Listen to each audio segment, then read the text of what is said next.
é o nosso Deus. Irmãos, nós estaremos então dando estudo nesta noite, e o tema que nós estaremos abordando é como o pecado cala a consciência. Como o pecado cala a consciência. É o texto, o tema que nós estaremos abordando nesta oportunidade. Eu vou ler alguns versículos da palavra do Senhor, inicialmente dentro do livro de Atos, capítulo 23, verso 1, capítulo 24, verso 16, Romanos 2, 15 e Romanos 9, 1. E esses textos da palavra do Senhor dizem o seguinte: 23, 1. Fitando Paulo os olhos no sinédrio, disse: varões e irmãos, tenho andado diante de Deus com toda a boa consciência até o dia de hoje. Paulo falando, se defendendo ali no sinédrio, falando sobre isso. O segundo texto, Atos 24, verso de número 16, onde Paulo também diz assim: por isso também eu me esforço por ter sempre consciência pura diante de Deus e dos homens. Ou seja, Paulo está falando que ele sempre se manteve com consciência pura, né? Romanos, capítulo 2, verso 15. Romanos 2,15, que diz assim a palavra do Senhor: estes mostram a norma da lei gravado em seu coração, testemunhando-lhes também a consciência e os seus pensamentos, mutuamente acusando-se ou defendendo-se. Também uma descrição de uma palavra do apóstolo Paulo à igreja de Roma. Podemos frisar aqui a expressão testemunhando-lhes também a consciência. E o último texto, capítulo 9, verso 1, 9:1, que diz assim a palavra do Senhor: digo a verdade em Cristo, não minto, testemunhando comigo no Espírito Santo a minha própria consciência. Então, 4 textos da palavra do Senhor que serão base da nossa argumentação, da nossa fala, do estudo desta noite. Vamos orar mais uma vez? Ó Senhor Deus, sempre precisamos de que Teu Espírito Santo ilumine as nossas mentes, tanto para explicar quanto para entendermos a palavra do Senhor. E por mais forte, dura que ela seja, ela é sempre amorosa e sempre com a tratativa de melhorar o nosso comportamento diante do Senhor. Ajuda-nos, portanto, assim oramos em nome de Jesus. Amém. Irmãos, como disse o tema, como o pecado cala a consciência. Pecado que cala, pecado que silencia a consciência. E o que é consciência? Consciência é a percepção da realidade, do que é moralmente correto, do que é errado. Então, quando eu tenho a consciência, eu tenho uma percepção do cenário que está à minha volta, daquilo que é real. Como eu estou aqui na igreja, tenho aqui 3 pessoas, Tiago, Henrique e Jonas, que estão aqui, e essa é uma realidade, e a igreja toda vazia. Então, isso é ter a noção da consciência. Se eu falasse, olha, eu estou aqui com a igreja cheia, a igreja não estando cheia, eu estou fantasiando, estou entrando na fantasia, na imaginação. A consciência, então, tem a ver com essa percepção de realidade. E a percepção também do que é certo e do que é errado.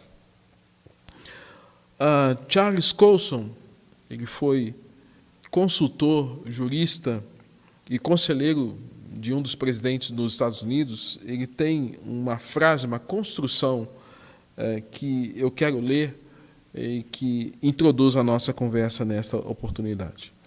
Ele diz assim: O mito de que a humanidade é basicamente boa ilude as pessoas e as leva a pensar que são sempre vítimas e nunca vilãs, que são sempre destituídas e nunca depravadas.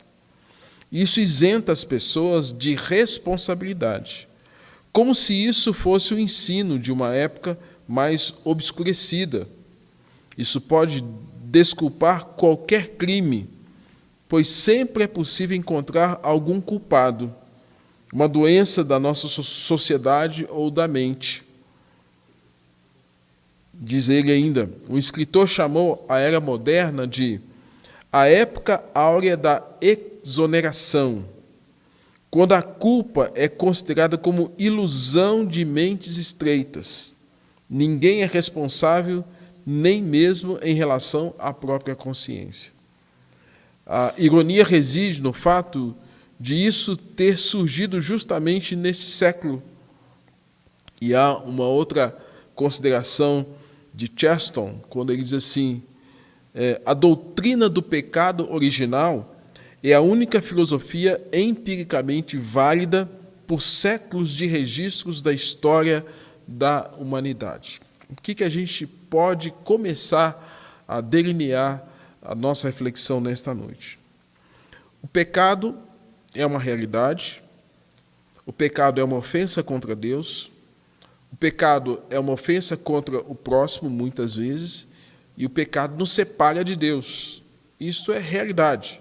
E aí nós temos, quando o apóstolo Paulo que diz que o salário do pecado é a morte. O resultado de um comportamento pecaminoso, de uma ação pecaminosa, tem como resultado a morte. E a gente sabe que morte em 3 dimensões, física, espiritual e eterna.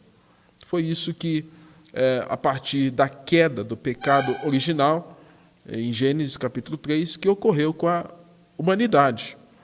Então, a frase aqui de Charles Colton, ela quer mostrar que nós não podemos olhar para o pecado como se o pecado não existisse, como se fosse uma fantasia.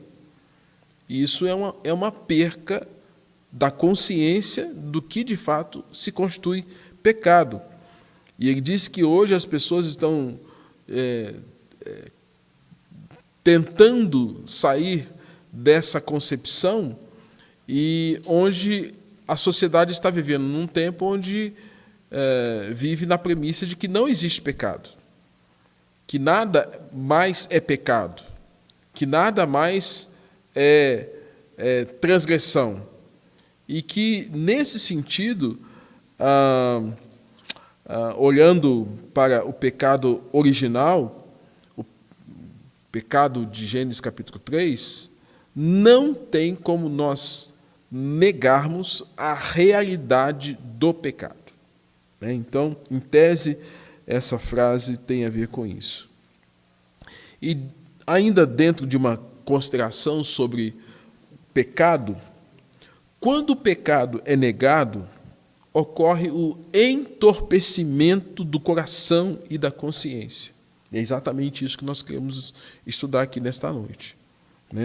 Bem rapidamente, quando o pecado é negado, ocorre o entorpecimento da consciência.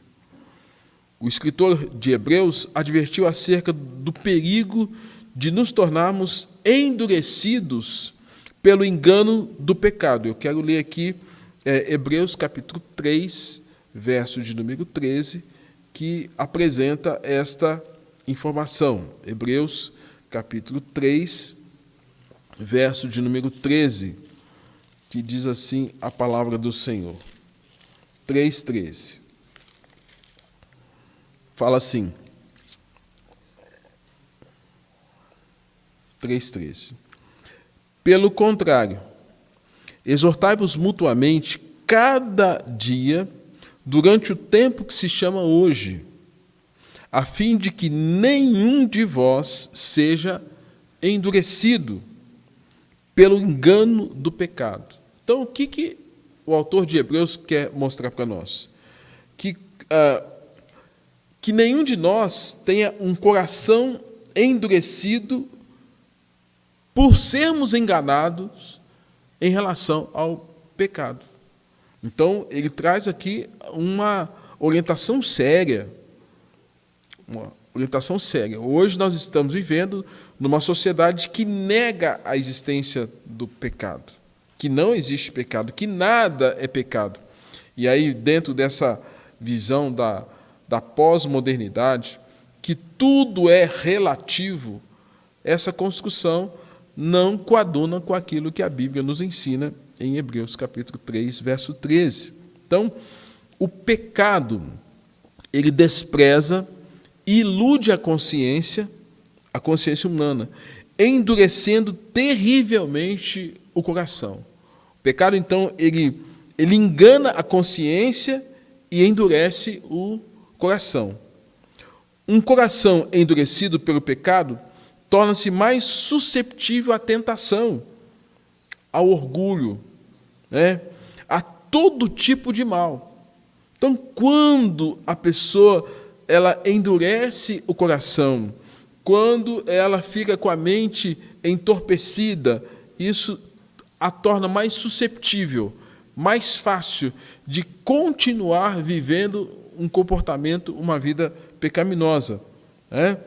Pecados não confessados transformam-se num ciclo que dessensibiliza e corrompe a consciência, arrastando as pessoas à servidão cada vez mais profunda.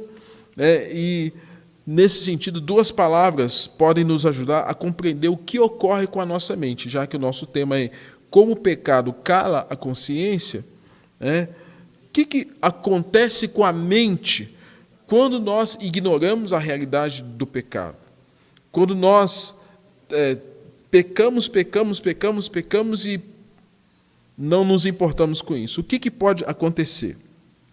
Aí vem o que a Bíblia nos ensina acerca do que o pecado traz como consequência. Então, torpeza é a primeira palavra. Torpeza significa qualidade do que é torpe, procedimento indigno, vergonha. E Romanos, capítulo de número 1, verso 27, quando o apóstolo Paulo vai falar acerca desse quadro da depravação, do ser humano, Romanos, capítulo 1, verso de número 27, o apóstolo Paulo ele vai falar naquele contexto em que ele está falando que a ira de Deus se revela contra toda impiedade e perversão dos homens. Lá no verso 27, ele vai dizer assim: semelhantemente, os homens também, deixando o contato natural da mulher, se inflamaram mutuamente em sua sensualidade, cometendo torpeza. E essa torpeza é exatamente isso, aquilo que é torpe, aquilo que é indigno, e Paulo está falando disso. Ao mesmo tempo, uma segunda palavra que nós temos que estar atentos é a palavra embotado. O que é embotamento? Disse do instrumento cujo fio se embotou. Boto, rombo, insensível, perda do corte afiado, é a perda da sensibilidade, a perda do corte do instrumento que devia estar afiado, uma faca ou uma espada sem corte, sem estar bem afiada, não servirá para o fim a qual ela foi feita. Então, a ideia do embotamento é a perca daquele corte, daquela cisão precisa, é a perda da sensibilidade. Isso tem a ver com embotamento. Esse embotamento. Então, a mente humana, se não for tratada pela graça do Senhor, pela misericórdia do Senhor, as pessoas podem viver com pensamentos torpes e embotados. Lá no livro de Eclesiastes, capítulo 10, verso de número 10, eu vou ler aqui esses textos bem pausadamente, para que a gente possa acompanhar. Eclesiastes, capítulo 10, verso 10, veja o que Salomão, um dos homens mais sábios desse mundo, disse, 10:10. Ele fala o seguinte: se o ferro está embotado e não se lhe afia o corte, é preciso redobrar a força, mas a sabedoria resolve com bom êxito. Então aqui a gente tem uma explicação acerca dessa expressão embotado, né? O que é esse embotamento? É a perca dessa capacidade da precisão do corte, não está afiado. Aí você vai ter que usar mais força para chegar no corte que você precisa. A ideia de que uma mente torpe é uma mente que não tem aquela precisão para distinguir o certo do errado. Uma mente embotada é uma mente assim. Uma mente torpe é assim. O Salmo de número 58, verso de número 7, eu vou ler aqui bem pausadamente também, 58:7. Perceba o seguinte, ele diz assim: desaparecem como águas que se escoam ou disparam flechas, ficam elas embotadas. Uma flecha embotada é uma flecha, então, que não tem aquela precisão naquela parte pontiaguda e pouco proveito ela vai ter. Então, a Bíblia está falando de que a mente humana em relação ao pecado, ela pode estar embotada, ela pode estar num quadro de torpeza, e aí nós temos que levar em consideração, então, que o pecado pode calar a consciência quando, de alguma forma, essa torpeza, esse engano estiverem presentes, fazendo o indivíduo não perceber a realidade do pecado, do certo e do errado. John MacArthur, ele cita em seu livro A Sociedade em Pecado a seguinte frase de um chefe de polícia. Ele está fazendo uma compilação da frase do chefe de polícia. A tendência é não sentir mais vergonha do nosso pior. Essa tendência chocante está devastando a nossa cultura. Está se tornando digno de honra não somente violar as normas sociais, mas também até mesmo de ostentar comportamento de quebra de regras básicas. Hoje, literalmente, não é raro aplaudir uma pessoa que revela algo que no passado seria considerado uma fraqueza ou um pecado e que hoje é visto como correto. A Bíblia já nos advertia que chegaria um tempo que as pessoas trocariam o doce pelo amargo, o certo pelo errado. E essa troca, de maneira natural, é um sinal de entorpecimento, é um sinal de embotamento. O endurecimento do coração faz com que ocorra uma erosão dos padrões e comportamentos sociais e espirituais saudáveis. O que era inaceitável à igreja e aos crentes há tempos atrás, agora é corriqueiro. Então, nós estamos diante do fato de que temos que olhar para a nossa vida, temos que olhar para a sociedade e avaliarmos se, de alguma forma, a nossa consciência está sendo calada pelo embotamento e pela torpeza. Se, de alguma forma, isso estiver acontecendo, é sinal que o nosso coração está endurecido e é sinal que a nossa consciência está corrompida. Irmãos, isso é muito sério. E, às vezes, são coisas sutis que acontecem que nós não percebemos acerca desse endurecimento do coração, que pode nos levar a nos acostumarmos com o quê? Por exemplo, lamentavelmente, hoje, há muito humor obsceno.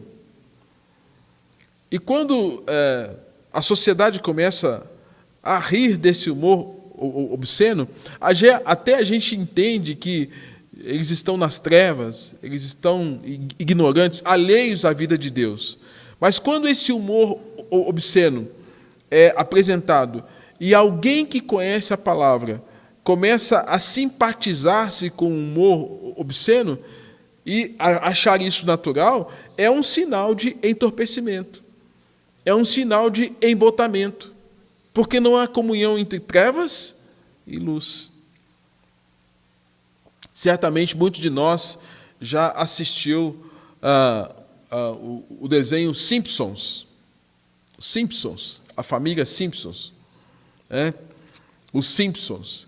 Na verdade, esse desenho, ele retrata a história, ou retrata uma dinâmica de uma família, entre aspas, cristã. Mas você já viu nesse desenho a ética dos Simpsons? Parece que é uma família que a gente chama, do ponto de vista psicológico, uma família completamente disfuncional. A figura do pai, a figura da mãe, a figura dos dois irmãos, parece que é uma família completamente desorganizada moralmente e eticamente. Então, nós não podemos trazer para nós essa ética dos Simpsons. Nós não podemos, hipótese alguma, começarmos a nos acostumar com a ideia de que, dentro daquele princípio bíblico, a família da aliança é a família monogâmica e heterossexual. Aí, hoje, a gente está sendo forçado a pensar que essa família hoje ela não precisa ser monogâmica e ela não precisa ser heterossexual. E quando as pessoas começam a se acostumar com isso e não olhar para isso de maneira diferenciada e olhar com isso de maneira tal qual a Bíblia ensina e nos acostumarmos com essas ideias, isso tem a ver com um entorpecimento. E parece que nós estamos vivendo uma sociedade que o mundo quer exatamente isso. E o mundo, quando eu digo, não falo só da nossa nação brasileira, mas muitos outros países estão caminhando exatamente para isso. Entorpecimento com piadas sobre a Bíblia, sobre a fé cristã, com a ridicularização do sagrado, com cada vez mais escândalos associados ao cristianismo e, de alguma forma, tem os falsos profetas, os falsos mestres, como também os falsos crentes, e que, de alguma forma, isso parece que vai caindo no normal. E, para Deus, irmãos, isso não pode ser visto como normal. E se nós começarmos a ter essa percepção que isso seja normal, isso tem a ver com esse entorpecimento, né? Começarmos a nos acostumarmos com a ideia da pedofilia. Não tem como nós olharmos para isso e acharmos isso normal, né? Então, com tantas outras formas, nós podemos perceber que, de alguma forma, o mundo está tentando tornar normal aquilo que a Bíblia chama de pecado. E a Epístola de João vai falar que o pecado é a transgressão da lei de Deus. Existe uma lei espiritual. E quando nós infringimos essa lei espiritual, nós pecamos contra Deus. É exatamente por conta desse maior problema que Cristo veio ao mundo para tratar desse problema. Ele se fez pecado por nós. Ele morreu na cruz por conta dos nossos pecados. Ele é a ovelha muda que não abriu a sua boca, como Isaías capítulo 53 trata, porque ele veio para tratar o problema do pecado. Agora, veja só que incoerência seria se sabemos que Cristo veio para tratar o problema do pecado e olharmos para o pecado como se fosse uma coisa comum. Parece que com isso a gente está invalidando ou desqualificando o sacrifício de Cristo. E veja o que Hebreus nos ensina. Lá no livro de Hebreus, veja o que Hebreus nos ensina. Hebreus, capítulo de número 12, a orientação que ele passa para os crentes é: portanto, nós, visto que temos a rodear-nos tão grande nuvem de testemunhas, ele fala, desembaracemo-nos de todo peso e de todo pecado, que tenazmente, quer dizer, há uma insistência do pecado em relação às nossas vidas, que tenazmente nos assedia. Corramos com perseverança a carreira que nos está proposta, olhando firmemente para o autor e consumador da nossa fé, Jesus, o qual, em troca da sua alegria que lhe estava proposta, suportou a cruz, fazendo caso da vergonha, ignomínia, né? E está sentado à destra de Deus. Aí, olha só o que Hebreus fala no verso 3. Considerai, pois, atentamente aquele que suportou tamanha oposição dos pecadores contra si mesmo, para que não vos fatigueis desmaiando em vossas almas. É como se o autor falasse: gente, leve em conta o que Cristo fez, porque a morte dele foi sacrificial, ele levou sobre si os nossos pecados. Não olhe para o pecado como se o pecado fosse uma falta qualquer. O pecado é uma transgressão da lei de Deus, e todas as vezes que nós andamos no pecado e nós vivemos uma vida de pecado, é como se nós estivéssemos com corações endurecidos, não levando em conta o sacrifício de Jesus. É por isso, irmãos, que a Bíblia, quando fala de igreja, eclesia, tirados para fora, tirou-nos para fora exatamente para que nós pudéssemos viver uma outra vida, ter outros pensamentos, termos outras atitudes, termos outra maneira de viver, não a maneira das trevas, não a maneira do inimigo de Deus, não da maneira do mundo, mas do padrão que Cristo quer que nós tenhamos. Qual, então, o desafio que nós temos como igreja? Qual o desafio que você tem como crente? Você tem o desafio de viver tal qual João capítulo 16, verso 14 ao 11, 4 a 11, traz para nós. Eu vou ler aqui, João capítulo 16, verso de número... eu vou ler do 7 ao 11. Tá? Olha a palavra de Jesus. Mas eu vos digo a verdade. Convém que eu vá, porque se eu não for, o Consolador não virá para vós outros. Se, porém, eu for, eu vou-lo enviarei. Quando ele vier, convencerá o mundo do pecado, da justiça e do juízo. Do pecado, porque não creem em mim. Da justiça, porque eu vou para o Pai e não me vereis mais. Do juízo, porque o príncipe deste mundo já está julgado. Tenho ainda muito que vos dizer, mas vós não o podeis suportar agora. Quando vier, porém, o Espírito da verdade, ele vos guiará a toda a verdade. O que Jesus está querendo dizer para nós aqui?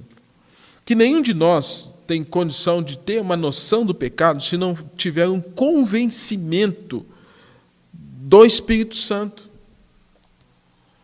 Se você não tiver um convencimento do Espírito Santo que você pecou contra Deus, você não vai ter essa comunhão com o Senhor. Esse convencimento, essa tratativa que é própria do Espírito Santo na nossa mente, no nosso coração e na nossa vontade, é que vai nos convencer acerca do pecado, da justiça e do juízo. Então, se não for a obra do Espírito Santo, a Bíblia já diz que o homem está cego, surdo e mudo, espiritualmente falando.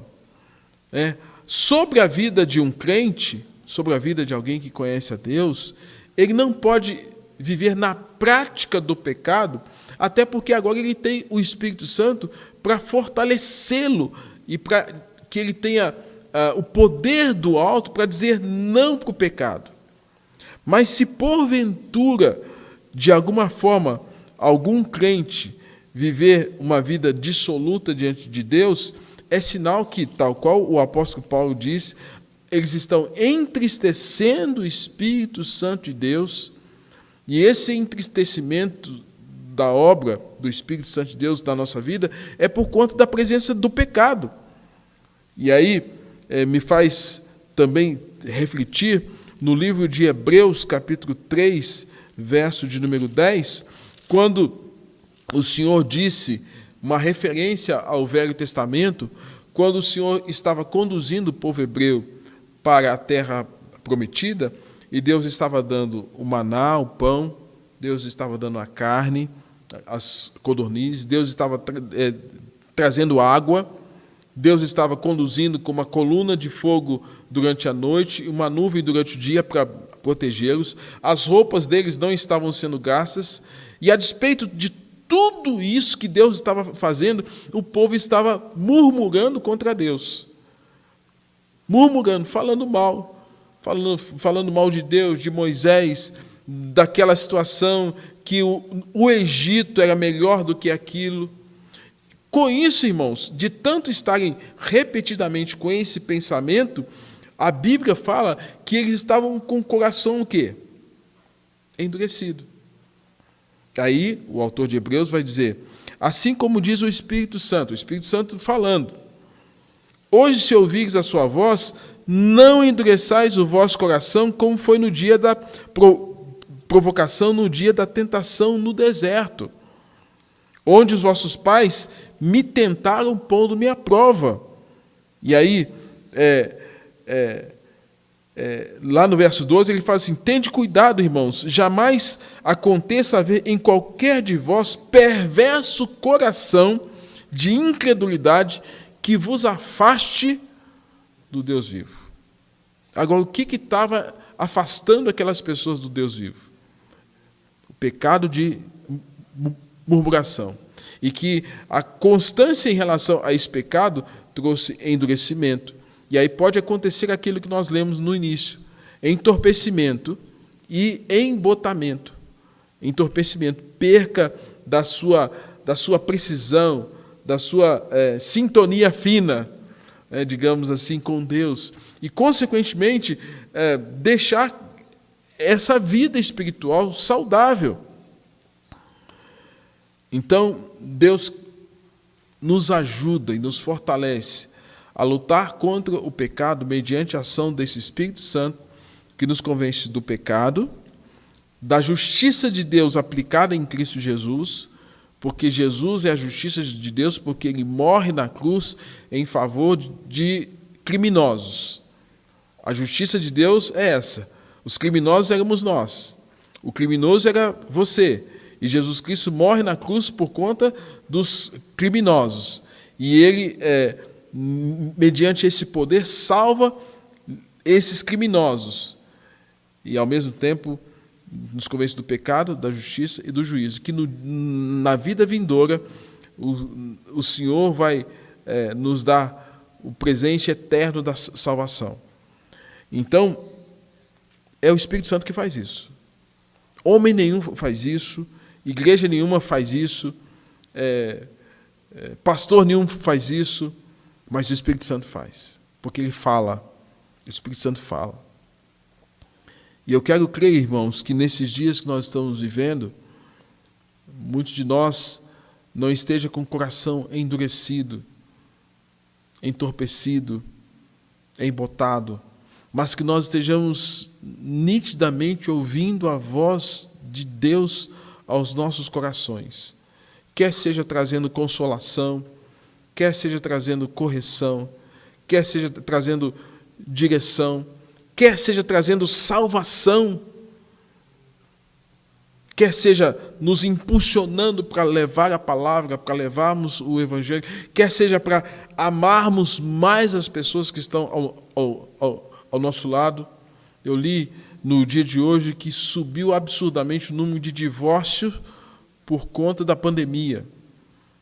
Muitas pessoas deixando o seu parceiro, seu esposo, a sua esposa, pela frequência de contato. Está faltando amor, está faltando compaixão, está faltando misericórdia, corações endurecidos.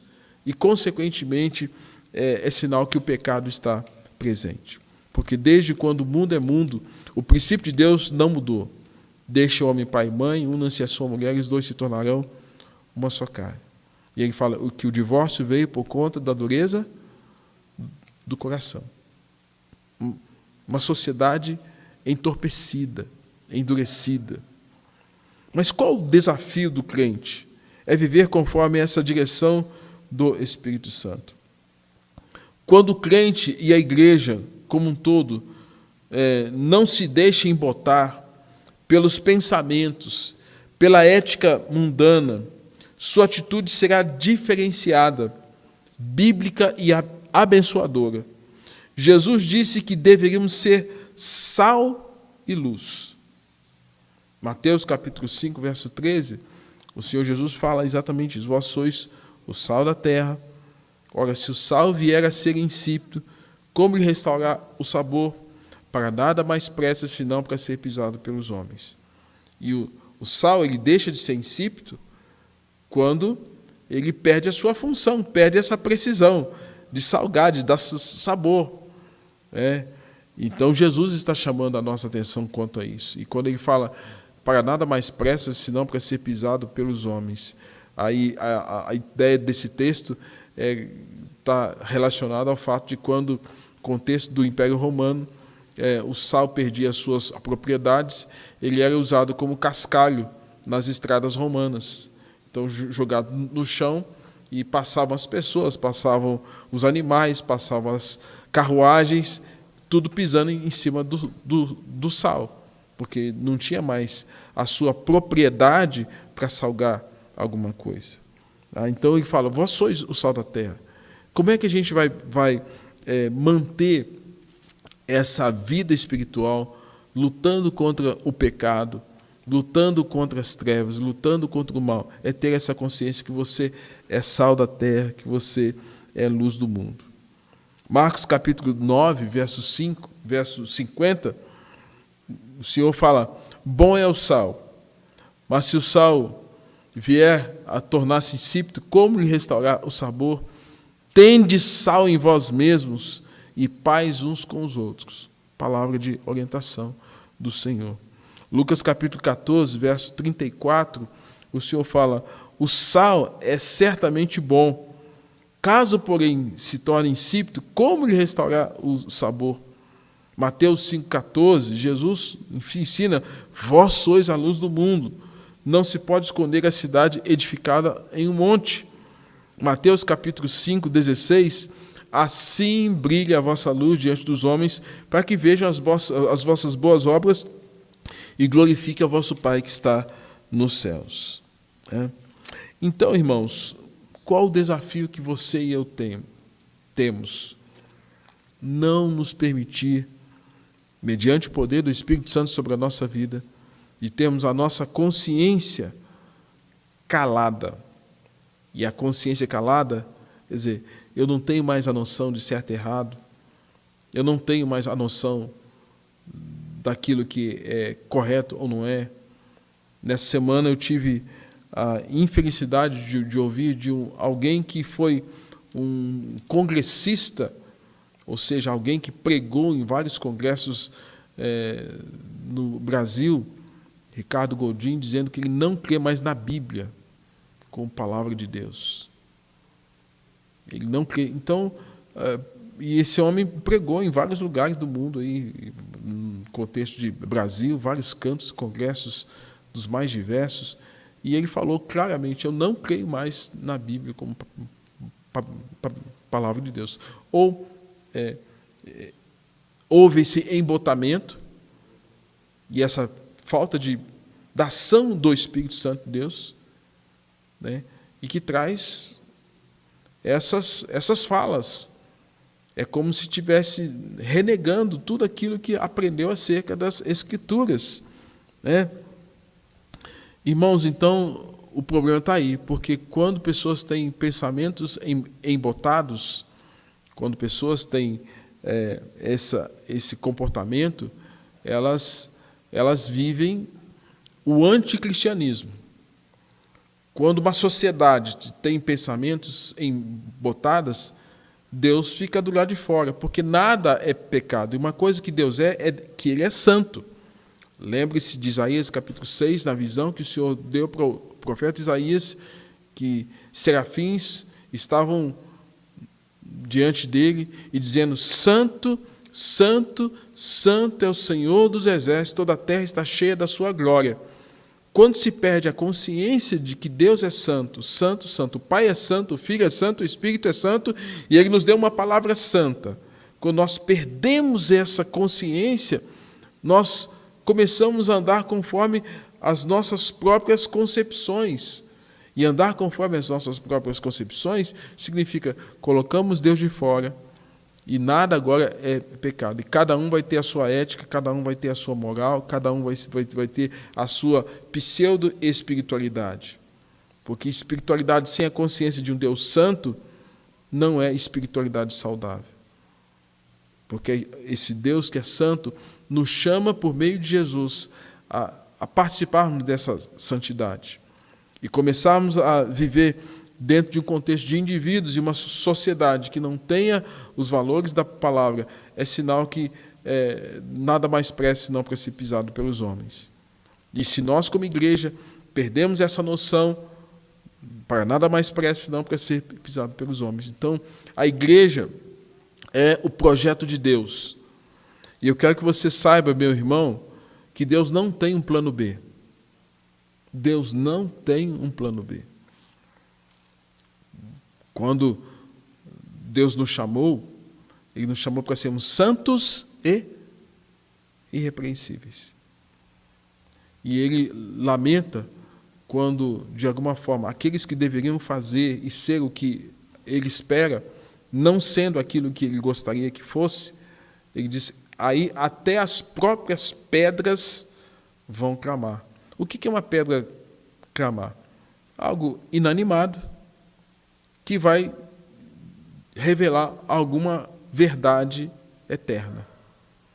Sendo que Deus nos chamou para proclamarmos a sua palavra, para vivermos a sua palavra. E aí Paulo vai dizer: como invocarão se não houver quem pregue? Como crerão se não forem enviados? Então Deus não tem um plano B. Deus só tem um plano de usar as nossas vidas para que, através das nossas vidas, pessoas possam chegar à fé. Através das nossas vidas, pessoas possam ser edificadas espiritualmente.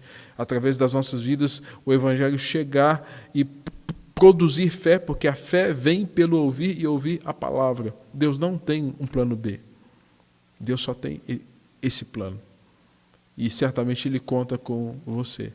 É por isso que quando nós olhamos para as 7 igrejas do Apocalipse, o Senhor não desiste de nenhuma daquelas igrejas.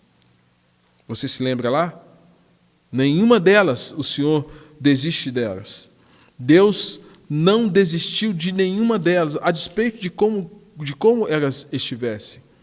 De Éfeso, que era uma igreja decaída, o Senhor fala: quem tem ouvidos, ouça para ouvir o que o Espírito tem para dizer para as igrejas. A igreja de Esmirna, uma igreja perseguida, sofrida. O Senhor está falando: olha, o vencedor de modo algum sofrerá dano. Mas Ele fala: olha, quem tem ouvidos, ouça o que o Espírito diz às igrejas.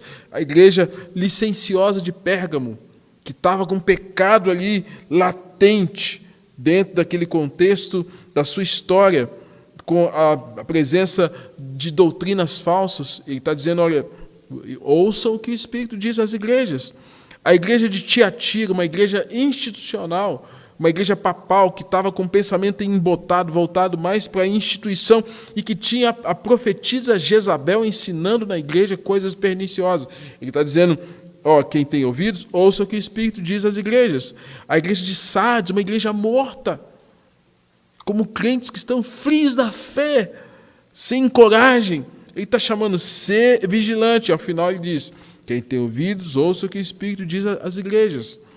A igreja de Filadélfia, uma igreja amorosa, Aparentemente a gente poderia dizer, puxa vida, aquela igreja, ela vive tanto esse amor fraternal, mas apesar dela ser virtuosa nesse aspecto, o Senhor fala, ouça o que o Espírito diz. E a igreja de Laodiceia, essa igreja que o Senhor Jesus chega a dizer, olha, assim porque és morno, e nem és morno, nem és quente, eu estou a ponto de vomitar-te da minha boca. Apesar dessa igreja causar esse mal-estar em Deus, apesar de, muitas vezes, você como crente causar esse mal-estar em Deus, apesar de nós causarmos esse mal-estar como igreja, como nação, como o mundo está hoje, talvez o Senhor fale assim, nossa, o mundo está me causando mal-estar, não estou conseguindo digerir isso. Ele está dizendo isso aí. E, apesar de tudo isso, ele está dizendo, eu sou a porta e bato. Se alguém ouvir a minha voz e abrir a porta, entrarei com ele, cearei com ele e ele comigo. E ao final ele encerra. Quem tem ouvidos, ouça o que o Espírito diz às igrejas. Porque o Espírito quer quebrar o quê? Esse coração duro e remover tanto esse embotamento quanto essa torpeza dos nossos corações, para que nossos corações estejam livres para servir o Senhor, prontos para servir ao Senhor. Então, irmãos, estudar sobre o pecado, sobre o que o pecado faz com a consciência humana, deve provocar em nós ódio pelo pecado, seja ele qual for, e termos o maior desejo de agradarmos a Deus. Como um cego que não consegue distinguir imagens e um surdo que não identifica sons, o pecador sem arrependimento vive como tal. Tal qual um cego que não distingue imagens, tal qual um surdo que não consegue ouvir. Não tem ideia quão desprezível é o pecado à vista de Deus. O desafio do crente é o de testemunhar a transformação que Cristo faz em sua vida. 1 Timóteo, capítulo 2, verso 14, diz, recomenda essas coisas, dá testemunho solene a todos perante Deus, para que evitem contendas de palavras que para nada aproveitam, exceto para a subversão dos ouvintes. Ou seja, Paulo está falando para Timóteo para dar um testemunho solene a todos perante Deus. E para que nós estejamos dando um testemunho solene a todos perante o Senhor, nossas vidas não podem estar nem torpes e nem embotadas. Mas nossas vidas precisam estar purificadas, tal qual nós lemos aqui no livro de Daniel, capítulo 9, tal qual a palavra de Deus nos chama, e o hino que cantamos, que o Senhor, mediante o seu sangue, há de nos purificar para ficarmos mais alvos que a neve. Que o Senhor tenha misericórdia de nós, nos ajude, nos fortaleça, nos encoraje a viver esse Evangelho. Porque não me envergonho do Evangelho, porque é poder de Deus para a salvação de todo aquele que crê. Deus assim nos abençoe. Senhor Deus, nosso Pai, obrigado por esta noite, que haja entendimento da palavra, as pessoas que estão nos assistindo, as pessoas que forem assistir, e que nenhum de nós ame o pecado, e que todos nós, ó Deus, vejamos o pecado como uma falha, um erro, uma transgressão da Tua lei, e que todas as vezes que pecarmos, tenhamos a consciência que pecamos, mas tenhamos também um coração humilde para nos arrependermos e para buscarmos a Tua face, o Teu perdão, e no Teu perdão desfrutarmos da Tua paz. Ó Pai, que esta mensagem chegue nos corações de pessoas que precisam de ouvir desta palavra de arrependimento, e que o Senhor está nos dando sempre a oportunidade de ouvir a voz do Espírito Santo, ouvir a pregação que gera fé em nosso coração e fortalecer a nossa vida espiritual, e bem como trazer salvação àqueles que ainda não têm a convicção da Tua salvação, aos eleitos do Senhor que estão espalhados por essa terra. Assim oramos e agradecemos em nome de Jesus. Amém.